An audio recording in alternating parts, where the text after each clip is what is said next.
मैं Puneet Srivastava Anjani history class में आप सभी लोगों का स्वागत करता हूं। आज की क्लास हम लोग एक नए अध्याय से शुरुआत करेंगे। आज का जो अध्याय है या टॉपिक है वो है पाषाण काल। भारत में पाषाण काल, जब मानो जितने भी अपने हथियार और औजार पाषाण से निर्मित किया या पत्थरों से निर्मित किया। पाषाण मतलब होता है पत्थर। तो जब मानव ने अपने हथियारों का निर्माण पाषाण से किया तो इस आधार पर विद्वानों ने इस काल को पाषाण काल की संज्ञा दी। पाषाण काल मतलब पत्थर का काल। तो आइए आज हम इसका अध्ययन करते हैं पाषाण काल का। पाषाण काल में क्या क्या विशेषताएं थी कि किन किन पत्थरों से हथियारों का निर्माण कर मानव ने शिकार करना शुरू किया और वो कैसे अपने जीवन को गतिमान बनाए रखा। इन सब चीजों का वर्णन पाषाण काल के अध्याय में होगा। तो आइए हम पढ़ते हैं पाषाण काल।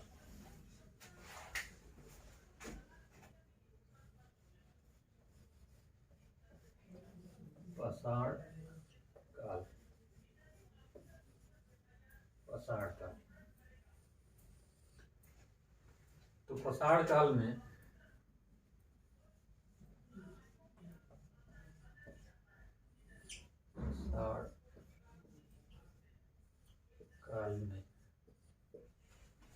पाषाण काल के मानव ने पाषाण काल के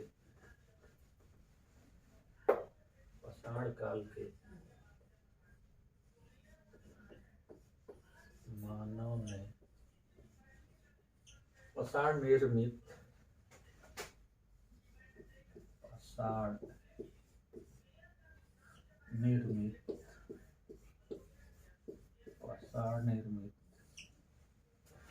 हथियार या उपकरणों का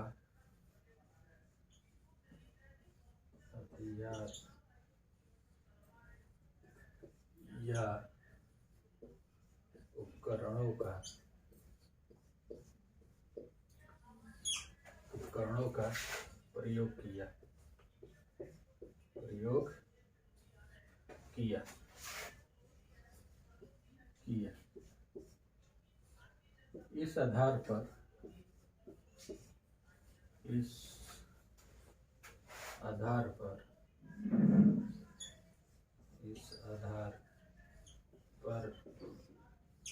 विद्वानों ने इस काल को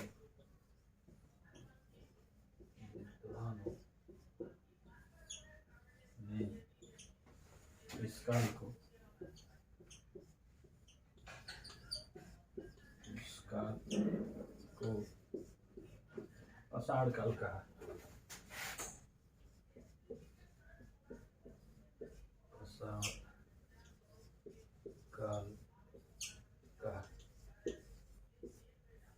तो हम देख रहे हैं कि जब जिस काल में मानव ने पाषाण या पत्थर से निर्मित हथियार या उपकरण का प्रयोग किया शिकार के लिए और अपने दैनिक जीवन की आवश्यकताओं की पूर्ति के लिए, तो उन हथियारों के आधार पर विद्वानों ने इस काल को क्या कहा? पाषाण काल की संज्ञा दी।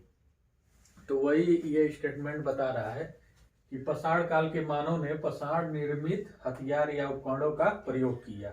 मतलब जो काल था उस काल में मानव ने किससे हथियार बनाया? तो पत्थर या पाषाण से बनाया। पाषाण का मतलब होता है पत्थर। तो पत्थरों से उसने अपने हथियार या उपकरणों का निर्माण किया और इस आधार पर विद्वानों ने इस काल को क्या कहा? पाषाण काल की संज्ञा दी या पाषाण काल कहा। तो इस प्रकार हम देख रहे हैं कि ये जो पाषाण काल के मानव हैं, इन्होंने पाषाण से निर्मित हथियार का प्रयोग किया अपनी आवश्यकताओं की पूर्ति के लिए। जैसे उस आवश्यकता में क्या है?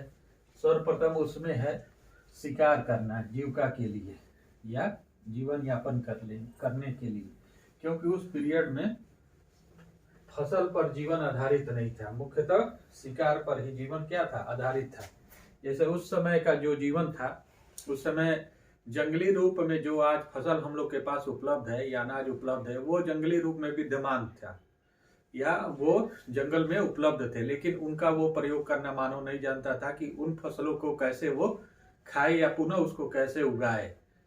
तो इस आधार पर वो अपना जीवन किस पे आधारित था, या उसका जीवन किस पे आधारित था? उसका जीवन मुख्यतः शिकार पे आधारित था। वह जीव जंतुओं का शिकार करता था और उसके उसके मांस को खा करके अपनी भूख को वो मिटाता था। अब आते हैं दूसरे पॉइंट पे, जो पुरावशेषों का जो त्रिकाल पद्धति है, पुरावशेषों के त्रिकाल पद्धति,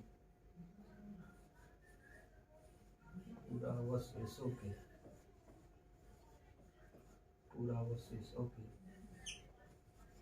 त्रिकाल पद्धति के अनुसार, त्रिकाल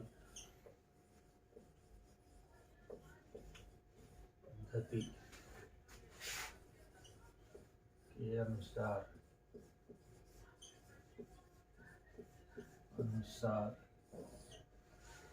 पुरावशेषों के त्रिकाल पद्धति के अनुसार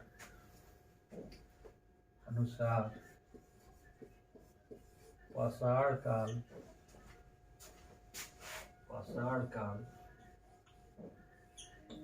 कांस्य काल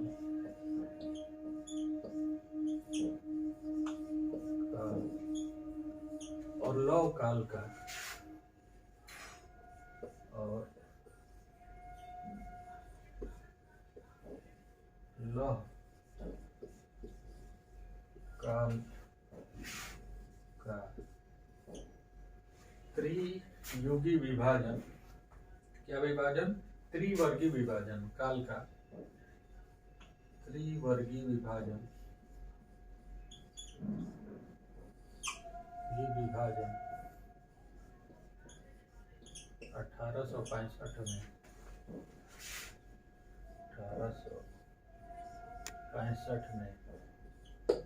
डेनमार्क के पुस्तकालय अध्यक्ष, डेनमार्क एक देश है, डेनमार्क के पुस्तकालय अध्यक्ष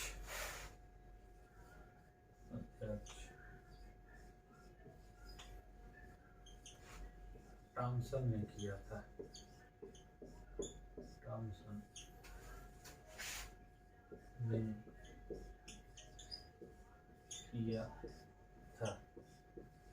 इस प्रकार हम देख रहे हैं कि एक पद्धति है त्रिकाल पद्धति, पुरावशेषों के त्रिकाल पद्धति के अनुसार। मतलब ये पुरावशेष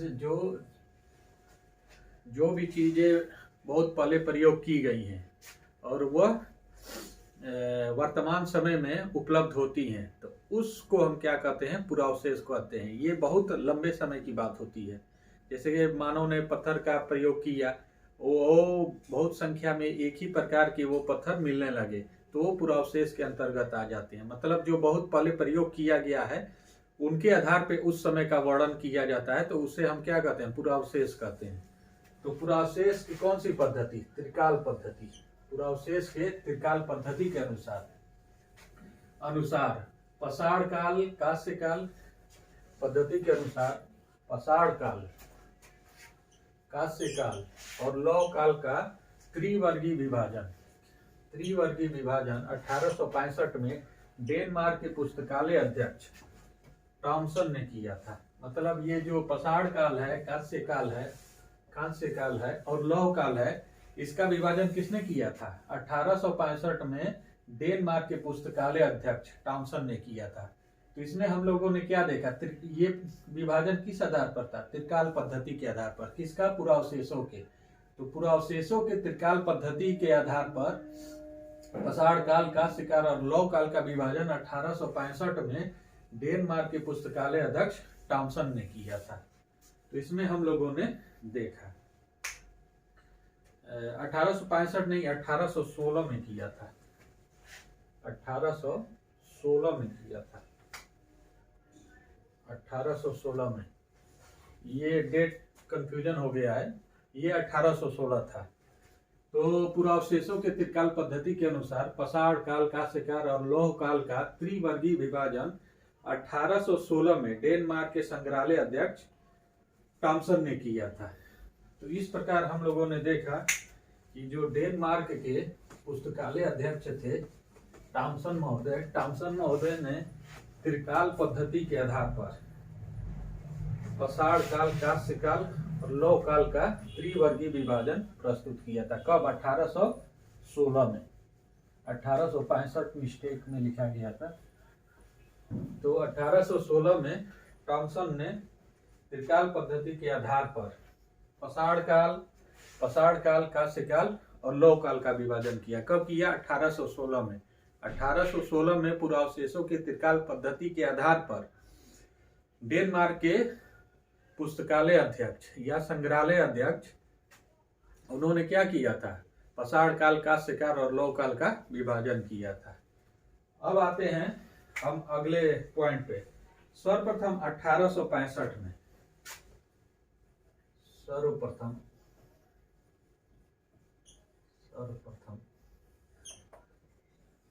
1865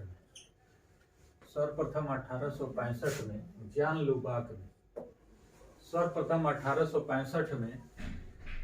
लुबाक ने पसाड़ काल का विभाजन सर्वप्रथम 1865 में जान लुबाक ने पसाड़ काल का विभाजन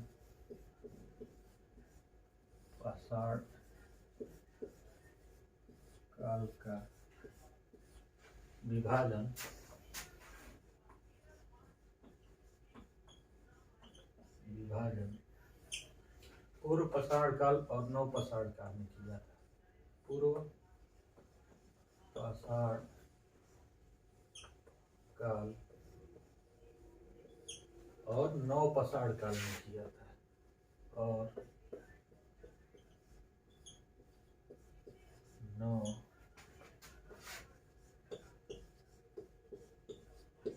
पसाड़ काल में किया था।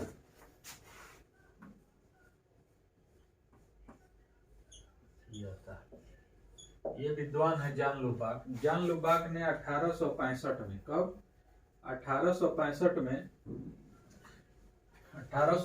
में जान लुबाक ने, कब? 1865 में सर्वप्रथम, सबसे पहले 1865 में जान लुबाक ने पसाड़ काल का विभाजन पूर्व पसाड़ काल और नव पसाड़ काल में किया। मतलब यह एक विद्वान है जिन्होंने पसाड़ काल का विभाजन सबसे पहले 1865 में पूर्व पसाड़ काल और नव पसाड़ काल में किया। तो ये पहला विभाजन था। मतलब ये पसाड़ काल से संबंधित पहला विभाजन प्रस्तुत किया। उसके बाद लुबाक ने बाद में अपना नाम बदल लिया। लुबाक का नाम लॉर्ड एवेबरी हो गया। जान लुबाक ने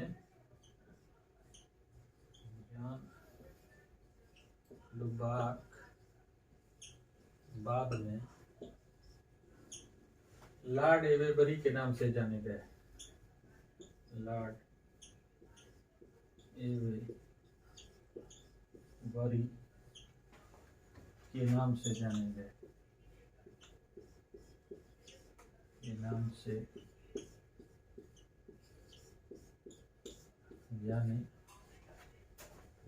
जो जान लुबाक हैं, जिन्होंने 1865 में जाने गए, जिन्होंने 1865 में पसाड़ काल का विभाजन दो काल में, पूर्व पसाड़ काल और नव पसाड़ काल में किया, वह जान लुबाक बाद में किस नाम से जाने गए? लॉर्ड एवेबरी के नाम से जाने गए। किस नाम से जाने गए? लॉर्ड एवेबरी के नाम से जाने गए। अब पूरा पसाड़ और नव पसाड़ काल, पूरा पसाड़ और नव पसाड़ शब्दावली का सर्वप्रथम प्रयोग, पूरा पसाड़ और नव पसाड़ शब्दावली का सर्वप्रथम प्रयोग जान लुबाक ने अपनी पुस्तक जो 1865 में प्रकाशित हुई प्री हिस्टोरिक टाइम में किया था। ये जो जान लुबाक हैं, पूरा पसाड़ और नव पसाड़, पूरा पसाड़ और नौ पसाड़ और नौ पसाड़ शब्दावली का प्रयोग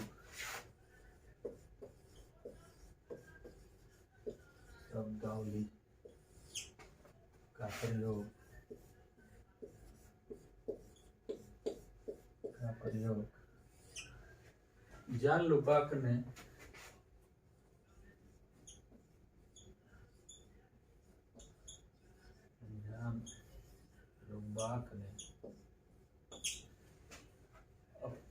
जॉन लुबाक ने 1865 में प्रकाशित अपनी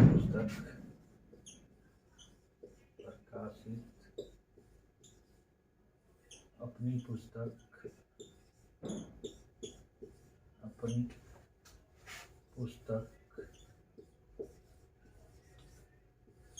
प्री हिस्टोरिक टाइम में किया था। प्री हिस्टोरिक टाइम्स में किया था। प्री हिस्टोरिक टाइम्स में किया था।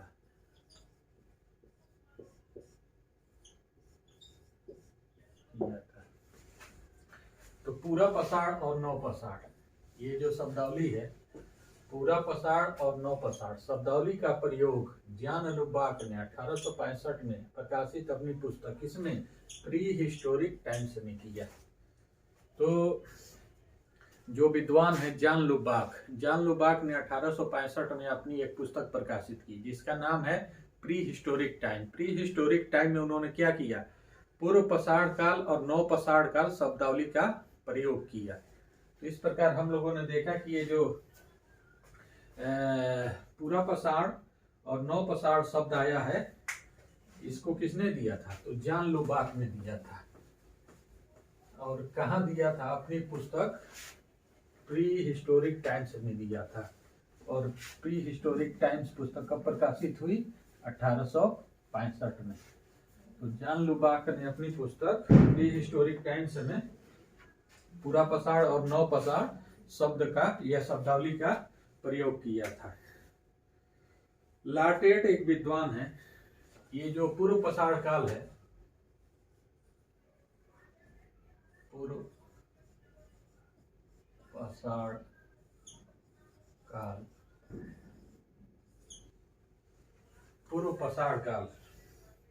या पूरा पसाड़ काल या पूरा पसाड़ काल का विभाजन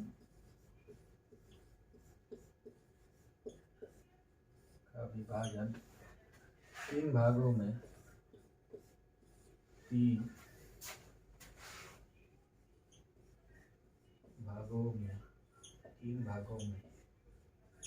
लाटेट ने किया था। लाटेट महोदय ने किया था। तो इस प्रकार हम देख रहे हैं कि जो पूर्व पसाड़ काल या पूरा पसाड़ काल है, इसका तीन भागों में विभाजन, पूरा पसाड़ काल का विभाजन तीन भागों में किसने किया था, लाटेट ने किया था, लाटेट महोदय ने। ये जो पूरा पसाड़ काल है, पूरा पसाड़ काल का विभाजन लाटेट महोदय ने तीन भागों में किया। वह है, पहला है निम्न पूरा पसाड़ काल, निम्न पूरा पसाड़ काल, निम्न पूरा पसाड़ काल। दूसरा है मध्य पूरा पसाड़ काल। और तीसरा है उच्च पूरा पसाड़ काल। तो इस प्रकार हम देख रहे हैं कि ये जो विभाजन है, यह हथियारों के आधार पे है कि ये जो तीन काल है, निम्न पूरा पसाड़ काल, मध्य पूरा पसाड़ काल और उच्च पूरा पसाड़ काल, इसका जो विभाजन है, यह जो हथियार बने हैं उन हथियारों में कैसे पत्थर प्रयोग हुए हैं या पसाड़ प्रयोग हुए हैं, उस आधार पर इसका विभाजन हुआ है। और कैसी आकृति रही है उन हथियारों की, उसके आधार पे इनका विभाजन किसने किया? लाटेट महोदय ने किया। लाटेट महोदय ने क्या किया? पूर्व पसाड़ काल का या पूरा पसाड़ काल का विभाजन 3 भागों में किया। तो इसको हम लोगों ने देखा। लाटेट महोदय ने क्या किया? पूरा पसाड़ काल का विभाजन 3 आधारों पर किया, मैंने इसका विभाजन 3 भागों में किया। तो लाटेट महोदय ने पूरा पसाड़ काल का विभाजन 3 भागों में किया। और 3 भाग में पहला भाग है निम्न पूरा पसाड़ काल, दूसरा है मध्य पूरा पसाड़ काल और तीसरा है उच्च पूरा पसाड़ काल। तो ये जो 3 विभाजन है ये लाटेट महोदय ने किया। अब आते हैं निम्न पूरा पसाड़ काल को कणों के आधार पर 2 वर्गों में बांटा जाता है। निम्न पूरा पसाड़ काल को 2 वर्गों में बांटा जाता है। 2 वर्गों में बांटा जाता है। बांटा जाता है। पहला है चापर चापिंग या पेबुल संस्कृति। चापर चापिंग या पेबुल संस्कृति। पेबुल संस्कृति, चापर चापिंग या पेबुल संस्कृति। और जो दूसरा है वो है एस्यूलियन संस्कृति। एस्यूलियन संस्कृति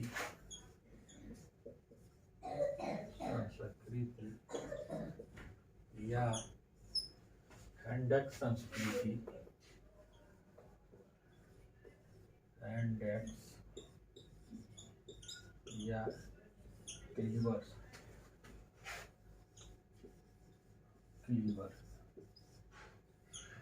तो ये जो निम्न पूरा पसाड़ काल है, निम्न पूरा पसाड़ काल को 2 वर्गों में बांटा गया है।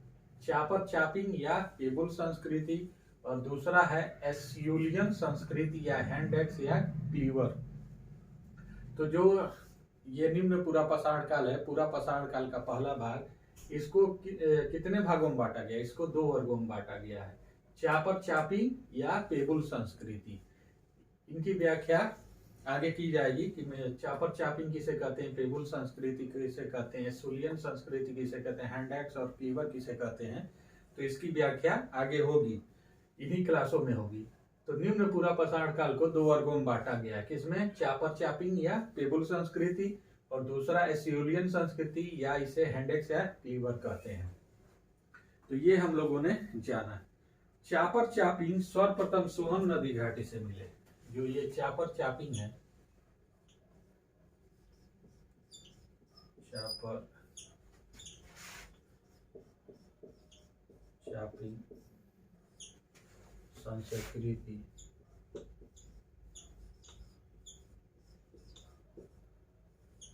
सर्वप्रथम सोहन नदी घाटी से मिले। प्रथम सोहन नदी घाटी से मिले।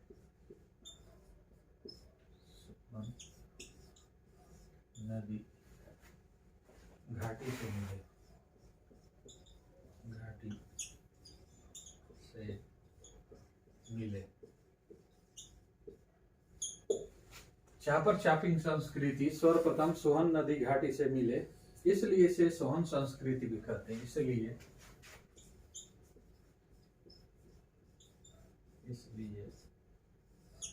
इसे सोहन संस्कृति भी कहते हैं। इसे सोहन संस्कृति संस्कृति भी कहते हैं,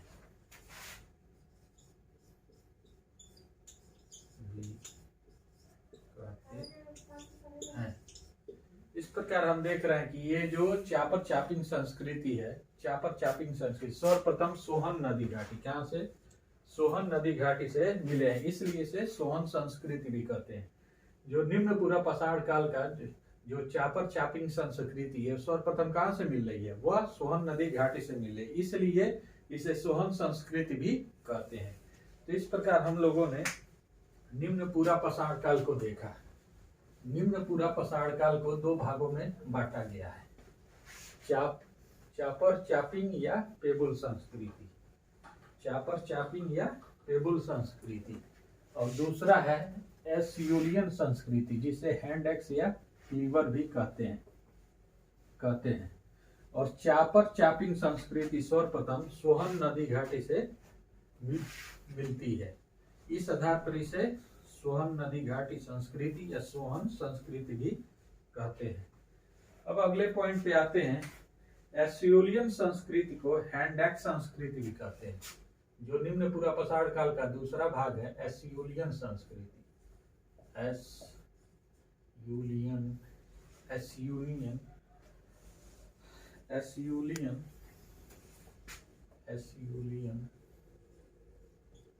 निम्न पूरा पाषाण काल का जो दूसरा संस्कृति है, दूसरी संस्कृति एस्यूलियन संस्कृति,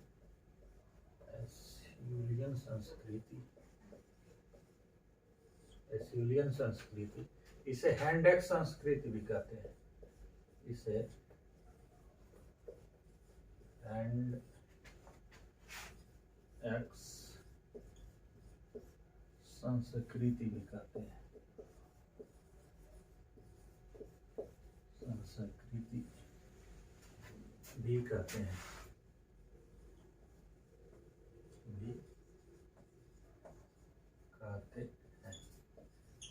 ये जो दूसरी संस्कृति है निम्न पूरा पाषाण काल की एस्यूलियन संस्कृति,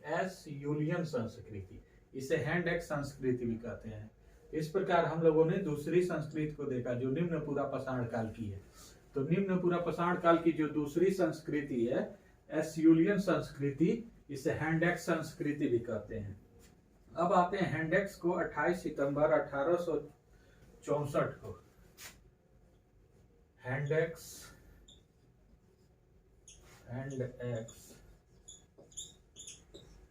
संस्कृति को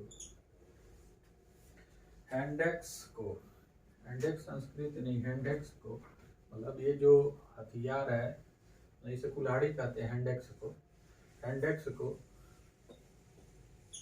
28 सितंबर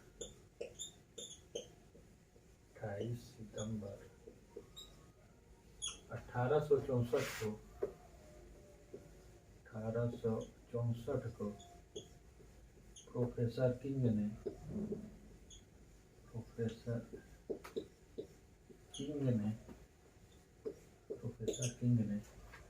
मद्रास के वदमदुरै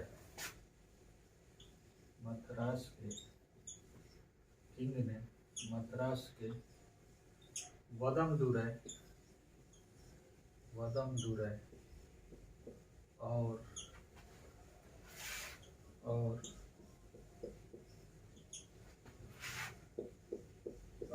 पक्कम से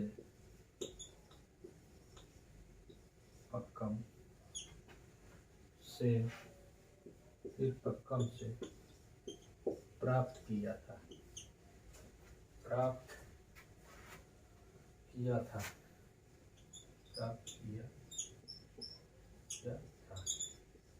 इसलिए इसे मद्रासी संस्कृत भी कहते हैं।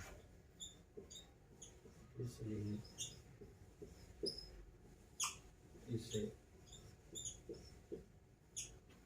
मद्रासी संस्कृति भी कहते हैं। मद्रासी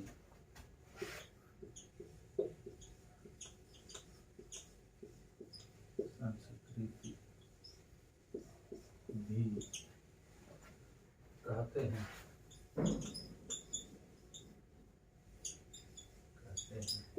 इस प्रकार प्रकार हम लोगों ने देखा जो हैंड एक्स है, हैंड एक्स का मतलब होता है कुल्हाड़ी। हैंड एक्स का मतलब होता है कुल्हाड़ी। तो हैंड एक्स का जो मतलब होता है वो होता है कुल्हाड़ी। इसको सर्वप्रथम 28 सितंबर 1864 को प्रोफेसर किंग ने, किसने? प्रोफेसर किंग ने। कब? 28 सितंबर 1864 को मद्रास के, कहाँ के? मद्रास के वदमदुरै और अतीरपक्कम से, अतीरपक्कम से प्राप्त किया था। कहाँ से प्राप्त किया था? मद्रास के वदमदुरै और अतीरपक्कम से प्राप्त किया था। और सर्वप्रथम इसे मद्रास से प्राप्त किया गया था, इसलिए इसे मद्रासी संस्कृति भी कहते हैं।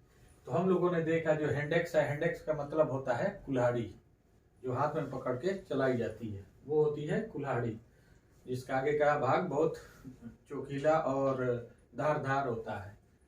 तो हैंडेक्स का मतलब, हैंडेक्स को 28 सितंबर 1864 को प्रोफेसर किंग ने मद्रास के वदमदुरै और अतीरपक्कम से प्राप्त किया था।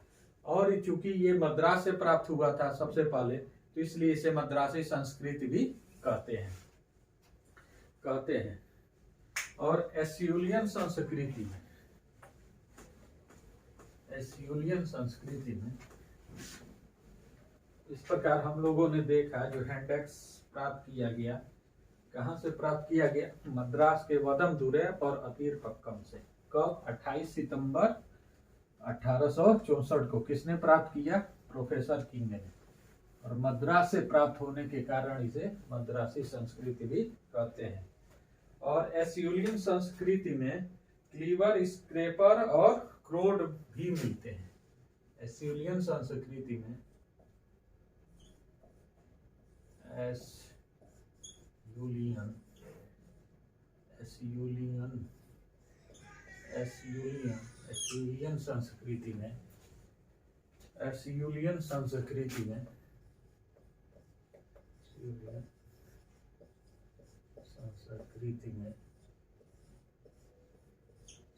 संस्कृति में स्क्रेपर, क्लीवर व क्रोड भी मिलते हैं।